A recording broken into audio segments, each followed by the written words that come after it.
सोभوديرو town committee के chairman advocate Ejaz Ahmed खोड़ो पारां town office में 84 जश्न आज़ादी के पुरमसरत मौके ते टाउन कमेटी सोभوديرو में परचम क़शائي तकरीब थी गुज़री।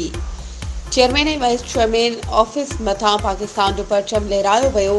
हुन मौके ते टाउन कमेटी सोभوديرو जी पूरी काबीना समेत सियासी, समाजी ऐं सहाफ़ी मौजूद हुआ।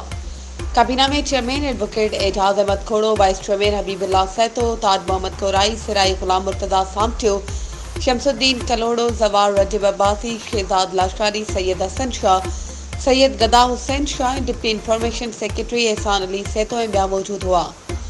चेयरमैन पारां काबीना समेत टाउन के सभिनी मुलाज़िमनि खे जश्न आज़ादी के मौके ते मुबारकबाद ॾिनी ऐं मिठाई तक़सीम कई वई। आख़िर में पाकिस्तान की तरक्की ऐं ख़ुशहाली लाइ दुआ पिणु घुरी वई।